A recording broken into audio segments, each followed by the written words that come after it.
I froze. The priest hadn't even finished his sentence, but my body locked up like a statue. Cold sweat instantly slicked the back of my neck beneath my collar. My ears burned. My fingers twitched at my sides, fist clenched and trembling. Because I had just heard my cousin Marcus, yes, my own blood, lean into my bride's ear and whisper with a smirk. I appreciated last night, darling. Should I bring you wine again after the ceremony? She didn't even flinch. Didn't even blush. Without missing a breath, she turned her head slightly and replied, as if they were planning appetizers. Only if you bring the fire I crave. The fire I crave. Do you know that moment when you realize everything you've built, everything you've sacrificed for, everything you trusted, was built on a damn lie? It's not rage at first. It's numbness. Like your soul just vacated your body to avoid the blast. I stood there, seconds ticking in silence, as the world faded to a hum.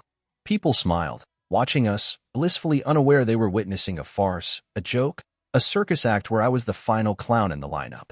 I stared at her, Rebecca, the woman I was moments away from calling my wife. Her fake tears had dried. Her smile stretched like a porcelain doll's, cold and empty. She wasn't just faking love, she was enjoying the show. I wanted to vomit, but I didn't. Instead, I did something that would be talked about in this town for decades. The priest said, "Do you, Nathaniel James Carter, take this woman to be your lawfully wedded wife?" And instead of answering, I took a single step back, then two more. Then I sprinted forward, launched into a perfect backflip, dress shoes and all, off the altar. Landed like a gymnast with a gold medal to claim. Gasps erupted. Phones flew into the air. Someone dropped a wine glass. I straightened my jacket, took the microphone from the stunned priest's hand, looked at Rebecca, and said clearly, "I deserve better than a useless dishwasher." Chaos. Someone screamed. Someone laughed. Marcus actually clapped. That bastard clapped. And I walked. I didn't run. I walked out of the church, down the aisle like it was a red carpet, nodding to the shocked guests like a celebrity leaving a press conference. I didn't say a word to anyone. I walked straight to the black SUV waiting outside, door open, engine running, thanks to my best friend Trevor, who never trusted Rebecca's Barbie doll smile or her dead fish handshake. As the car pulled away, I looked in the rearview mirror. People were flooding out behind me. Rebecca had chased to the steps in her overpriced wedding gown, screeching my name like a banshee who just realized the power had gone out. But I was already gone. That night, I burned everything I had of her: photos, letters, the tux I wore, even the damn welcome sign we hung on the wall last week that read, "Home Sweet Forever." Forever? Try 17 minutes. By midnight, every one of her messages was blocked. Every login she had to our joint accounts was locked out. My lawyer, bless his sleepless nights, had received my emergency text hours earlier. Initiate the protocol. Because what no one in that chapel knew, what Rebecca certainly didn't know, was that I had suspected something for a while. And I wasn't just planning a wedding. I was planning a trap. And tomorrow, her world would crumble before breakfast. By the time the champagne glasses stopped clinking at that sham of a reception, my revenge was already brewing on 5 different fronts.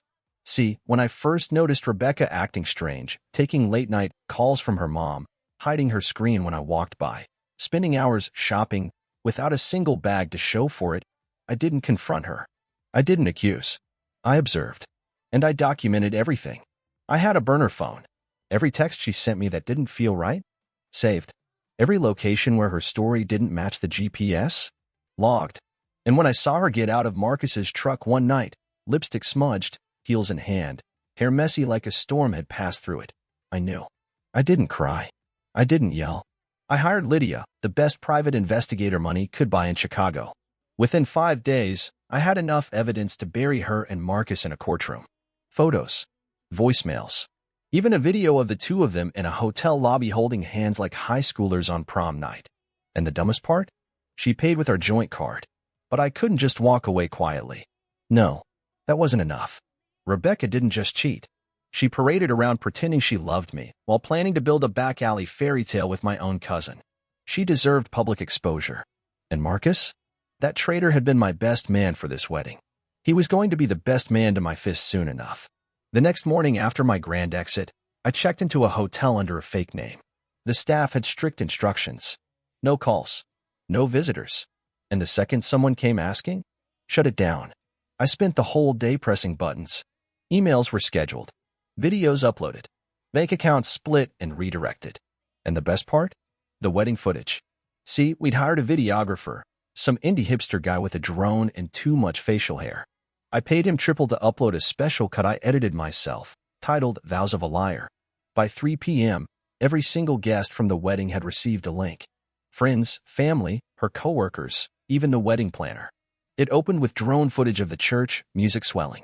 Then slowly, the video zoomed in and looped that moment, Marcus whispering to her, her twisted reply, me standing still, then flipping off the altar and delivering the knockout line. Cut to black. Then came the receipts, screenshots, dates, times, audio clips. Everything they thought was hidden, stitched into a cinematic explosion of betrayal. I made sure the last frame was a close-up of Rebecca laughing on security footage with Marcus at that hotel, timestamped, dated the night before the wedding. By 5 p.m., my phone was blowing up, burner included. Calls from my dad, from her mother, from our pastor. Even Marcus's own sister texted me, "Bro, that was art." Rebecca? She was radio silent, but that wouldn't last. Trevor called me from the gym later that night, half laughing, half panicked. "Bro," he said, "she showed up at your apartment. Tried to kick in the door. I told her you moved to Alaska with a moose named Vengeance." I laughed for the first time in days. Then he paused. "Also, Marcus got fired. His boss saw the video? Good. Very good. She hadn't just lost her wedding. She'd lost her golden boy. Her job was next. Her image? Already in flames. And me? I had only just started. 2 days later, I returned home. Not the apartment she had tried to break into. No, that was a decoy. I mean home, the townhouse we were supposed to move into after the honeymoon. She didn't expect me to be there. I sat in the kitchen, lights off, sipping black coffee like a man waiting to extinguish a fire he started himself. The moment I heard her heels clicking outside like gunshots on concrete, I straightened up. Calm. Ready. The front door slammed open. "Nathan?" Her voice cracked with that same fake sweetness she'd used when she begged me to trust her about late nights with friends. I didn't answer. She stormed in, hair a mess, cheeks blotchy, designer bag swinging like a weapon. "You ruined my life," she shrieked. I leaned back in the chair. "No, Rebecca. You did." She threw the bag at the wall. "You humiliated me. My phone hasn't stopped ringing. My mom is crying. Marcus lost his job." I raised an eyebrow. "Your boyfriend lost his job." She turned beet red. "It was a mistake. It was just one night. You told him to bring wine again after the ceremony." Her mouth opened, closed, like a fish out of water. "I didn't mean it like that." I stood. Slowly. "Then how'd you mean it, exactly? Was it a wine tasting? A Bible study? A seance for the ghosts of loyal wives?" She slapped me. Hard. But all it did was confirm how far gone she really was. "I made a mistake," she said, quieter now. "I was confused." "You weren't confused," I replied coldly. "You were calculating." She sniffed, crossed her arms. "What did you expect? You're boring. Safe. You never made me feel wild or wanted. Marcus did." There it was. The truth, finally. Ugly, naked, arrogant. I stared at her for a long moment. "I gave you stability, loyalty, a future. You threw it away for a few nights of heat with a guy who still wears Axe body spray and lies about doing CrossFit. You think you're so perfect, Nate? You're not. You don't know what women like me need." "No," I said, stepping closer. "I know what people need. And it starts with respect." She rolled her eyes, a venomous little smirk forming. "What are you going to do now? Ruin more of my life?" "I'm not doing anything," I said, handing her an envelope. "That's from my lawyer." Her hands trembled slightly as she opened it. "This is a divorce?" "Yes." "And the prenup you laughed at and called paranoid? It's in full effect." She flipped to the next page, and her face paled. "What's this about?" "The car. I bought it. In my name. You drive nothing now but your own ego." "The credit cards?" "Frozen. My accounts. You'll have to call Marcus. Maybe he can Venmo you bus fare." She screamed, crumpled the papers, and threw them at me. "You son of a..." "Finish that sentence," I said coldly, "and I'll make sure your next boyfriend sees the rest of your lies on a billboard downtown." She stopped. For the first time in the entire relationship, she looked afraid. Not of me. Of losing the game she thought she was winning. "Get out of this house," I said. "Don't come back." Rebecca stared at me, silent. She tried to summon one more excuse, one more manipulative pout, but I was done. She turned and walked out. No grand speech. No tears. Just silence. The door closed behind her. And in that moment, it felt like fresh air had finally entered the room after years of poison. The door clicked shut, and for a while, I just stood there in the middle of the kitchen, silent, motionless, gripping the edge of the counter like it was the only thing keeping me upright. She was gone. But the damage? That still lingered in the air like smoke after a fire. You can air out a room, scrub the walls, replace the furniture, but you can't erase the scent of betrayal with a bottle of lemon-scented cleaner. I didn't cry. I didn't scream. But my hands were shaking, and my jaw was clenched so tight it felt like my molars were fusing together. The numbness had passed. What came next was the slow, brutal ache. Not just from losing her, but from realizing she was never really mine to begin with. I walked through the house we picked out together. The couch where we dreamed about kids.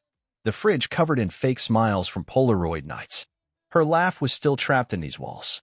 And now it made me sick. I yanked every photo of her off the walls. Tore every framed memory from the mantel. Shoved them in a trash bag like evidence at a crime scene. I stood over the fireplace, lit a match, and watched our forever curl and blacken. And then, something unexpected happened. I laughed.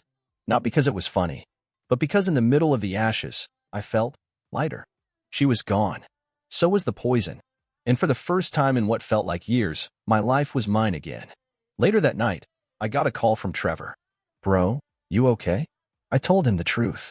"No, but I will be." He was quiet for a moment. "Listen, I got something that might help."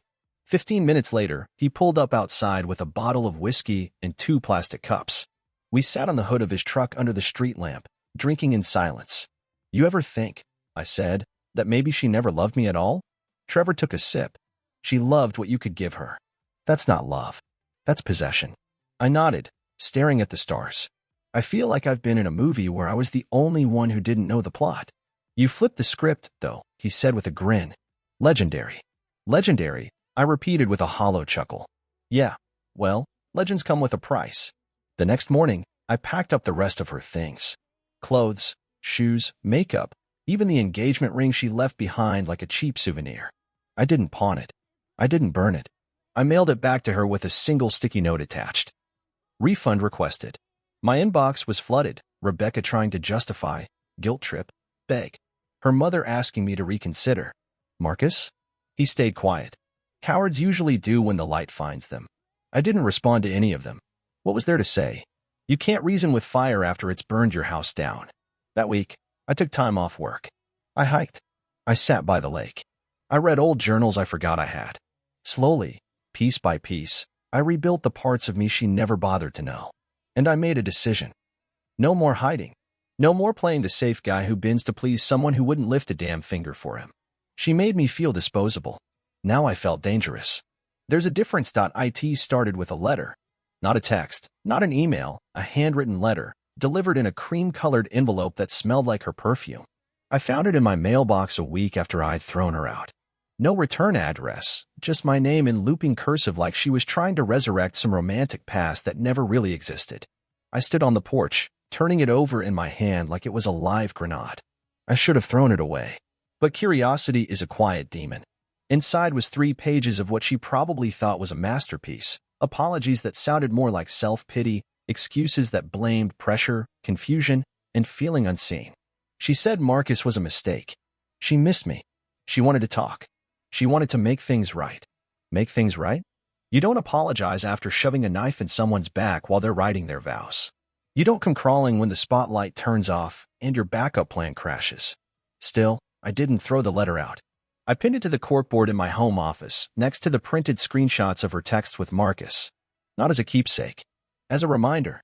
The next few days, the messages ramped up.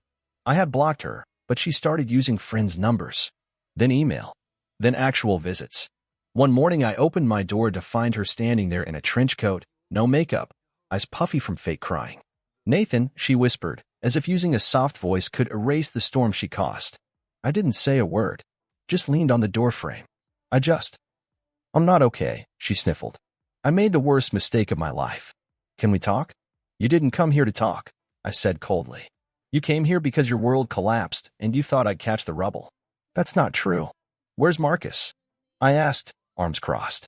Her eyes darted. She hesitated. "Gone. Let me guess. As soon as the money disappeared, so did the fire." She flinched like I'd slapped her. I was stupid, okay? But I never stopped loving you. Stop, I said sharply. You don't get to say that.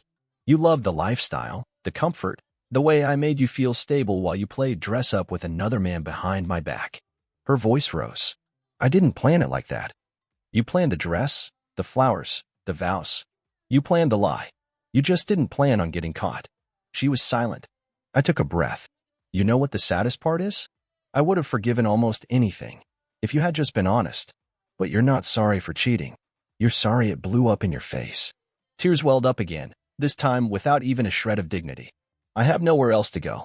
Not my problem. I closed the door in her face. For a long moment, I leaned my forehead against the wood, exhaling. She stayed out there for a while.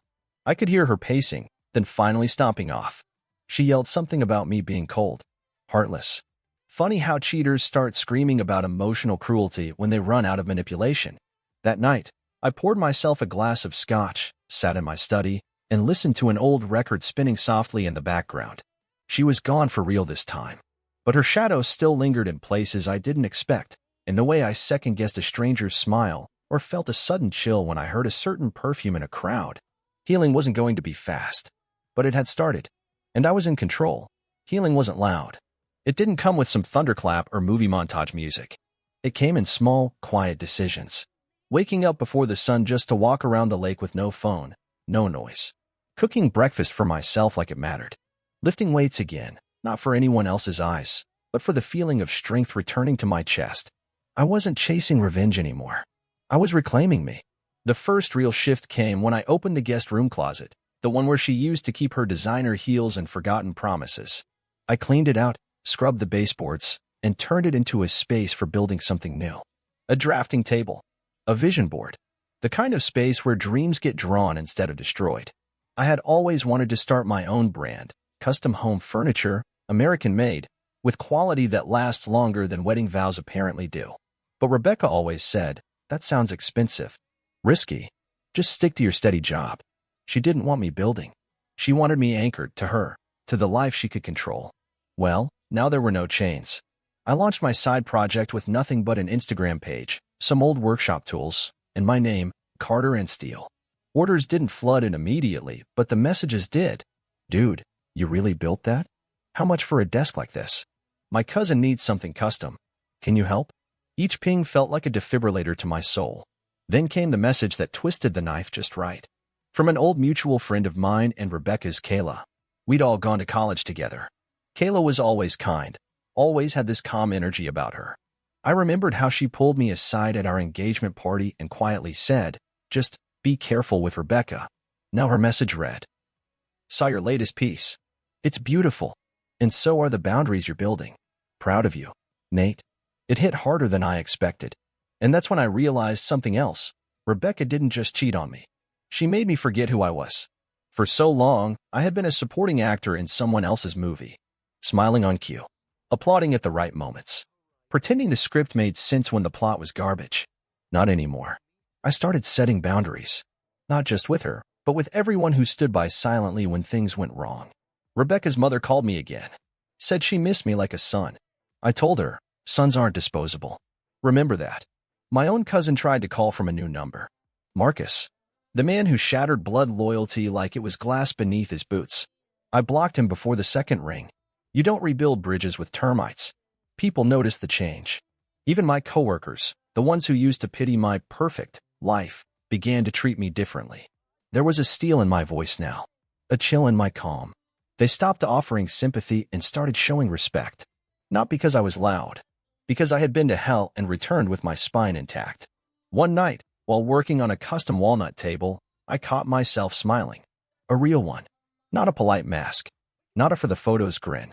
A smile born from honest effort and independence. This was mine. No one could take it. Not anymore. I hadn't heard from her in weeks. Then, one Thursday evening, just as I was finishing a deep cherrywood cabinet for a client in New York, the buzzer rang. It was 8:47 p.m. Too late for deliveries. Too early for emergencies. I wiped the sawdust from my palms, walked to the front window, and peeked through the blinds. There she was, Rebecca, standing in a long black coat, holding something in her arms, like she'd rehearsed this moment in front of a mirror 100 times. I should have walked away. But closure, sometimes it doesn't knock. Sometimes it rings. I opened the door, but only halfway. Her face was softer now. Or maybe just tired. But that snake charmer gleam in her eye? Still there. She was good at playing damaged. "Can we talk?" she asked, clutching what I now saw was a photo album. "Our photo album." I sighed. "This isn't your home anymore." "I know." Her voice cracked. "But I've been thinking, and You've been thinking?" I cut in. "Or planning." She hesitated, then stepped forward, halfway into the light from the porch. "Nathan, I lost everything. I didn't take it from you," I said flatly. "You gave it away." "I know," she said quickly. "I know. And I don't expect you to forgive me. But I realized something. Here it comes. I realized I never felt more grounded than when I was with you. You made me feel safe. You made me feel real." I narrowed my eyes. "I wasn't a home, Rebecca. I was a prison for your chaos. You didn't want real. You wanted control." Tears welled up in her eyes again. Too quickly. Too clean. "I've changed," she whispered. "I bet. I've been going to therapy. I'm trying to understand why I self-sabotage. Why I ruin good things." I folded my arms. "Is Marcus part of that healing journey?" She looked down. He moved. Cut me off. There it was. The real reason. She wasn't here for me. She was here because the backup plan failed. Her parachute had holes, and now she wanted back on the plane she jumped out of. "I brought this," she said, lifting the photo album, trying to hand it to me. "I thought you might want it. Just to remember what we had." I didn't take it. "I remember it just fine," I said. "I remember how I gave you everything. And how you took it like a thief wearing pearls." She blinked, stunned. I continued. "You came here tonight thinking you could manipulate your way back in. That if you cried enough, wore the right coat, said the right words, I'd forget the hell you put me through." "I didn't mean to." "Yes, you did," I snapped. "You meant to lie. You meant to sneak. You meant to betray. And you meant to stand at the altar with a man you had no intention of being loyal to." She opened her mouth, but nothing came out. So I stepped forward, 1 inch from her face. "You lost the game. You lost the house. You lost me." I reached out and gently tapped the album in her hands. "Now go lose your memories too." And I shut the door, locked it, bolted it, then leaned my back against it, listening as she stood there for a few seconds. Silent. Then footsteps. Then the sound of something soft, maybe that album, being dropped on the doormat. When I finally opened the door an hour later, she was gone. But I didn't pick it up. I kicked the album off the porch and went back inside. Some things don't belong in your future, no matter how many smiles they contain. I used to think healing meant erasing. Starting over. Scraping away the hurt until there was nothing left but clean skin and new chances. I don't believe that anymore. Healing isn't clean. It's messy, jagged, slow. It doesn't wipe away the scars, it teaches you to respect them. To trace them with your fingers and say, "This is where I bled, and this is where I survived." Rebecca was a storm, but I was the one who gave her permission to stay. That's the part that took the longest to face.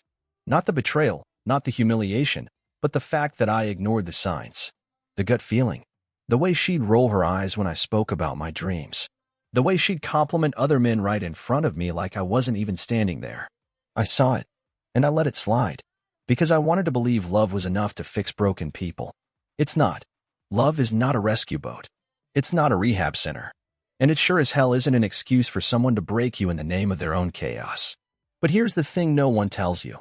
Once you stop carrying someone else's lies, you finally have room to carry your own truth. And mine? I'm better now. Not fixed. Not perfect. Just better.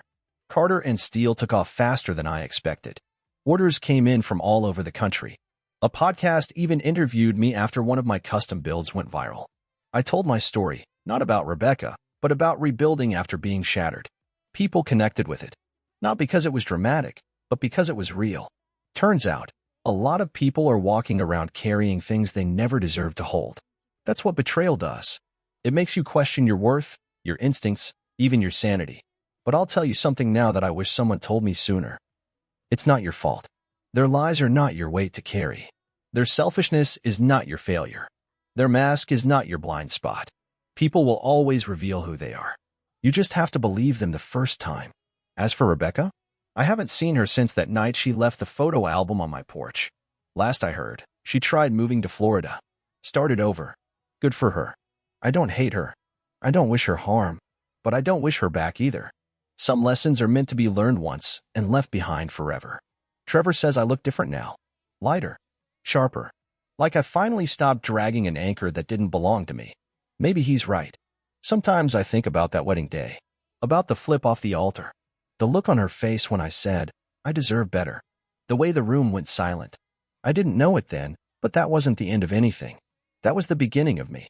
So if you're reading this, or hearing this, or living this, and you're standing in a storm someone else created, walk out. Not because it's easy. Not because you're unbreakable. But because you are finally ready to stop bleeding for someone who cuts you to feel alive. And when you do, don't look back. They don't follow you into the light. They were never built for it.